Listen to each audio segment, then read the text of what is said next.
જાગરણ માટે કાર્યરત સંગઠનોના પ્રયાસો છતાં ગામ લોકોએ દલિત સમાજનો સામાજિક બહિષ્કાર કર્યો। વાવના કલ્યાણપુરા ગામે દલિતો સામે ભેદભાવ, મંદિરમાં પ્રતિષ્ઠામાં સામેલ થવા મનાઈ। ગામના સરપંચ સહિત દલિત લોકોનો ફાળો સ્વીકારવામાં ન આવ્યો। વાવ તાલુકાના કલ્યાણપુરા ગામે શિવ મંદિર અને અન્ય 3 મંદિરોના પ્રાણ પ્રતિષ્ઠા મહોત્સવમાં દલિત સમાજને અવગણવામાં આવ્યો। 8 થી 10 ફેબ્રુઆરી દરમિયાન યોજાયેલા આ મહોત્સવમાં અનુસૂચિત જાતિના લોકોનો ફાળો લેવામાં આવ્યો નહીં। ગામના સરપંચ જે અનુસૂચિત જાતિના છે તેમનો ફાળો પણ નકારવામાં આવ્યો। આ કાર્યક્રમ દરમિયાન 2 પીએસઆઈ અને 1 ડીવાયએસપીની હાજરીમાં પોલીસ બંદોબસ્ત ગોઠવાયો।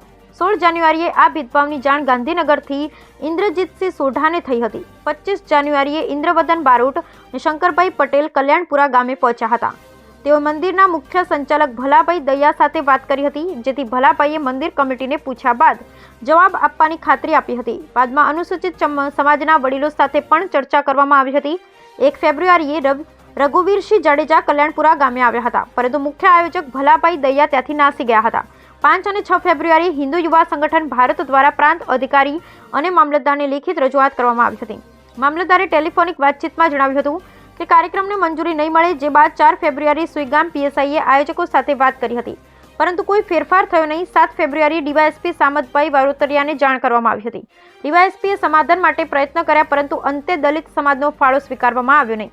9 ફેબ્રુઆરીએ ઇન્દ્રવદન બારોટે મુખ્યમંત્રીને પત્ર લખી ઈમેલ કર્યો હતો। પત્રની નકલ સામાજિક ન્યાય મંત્રી, રાષ્ટ્રીય અનુસૂચિત જાતિ આયોગ, જિલ્લા પોલીસ વડા, કલેક્ટર, ડીવાયએસપી, મામલતદાર અને સ્થાનિક મીડિયાને મોકલવામાં આવ્યો હતો। 18 ફેબ્રુઆરીના પ્રતિષ્ઠા મહોત્સવ પૂર્ણ થયો હતો।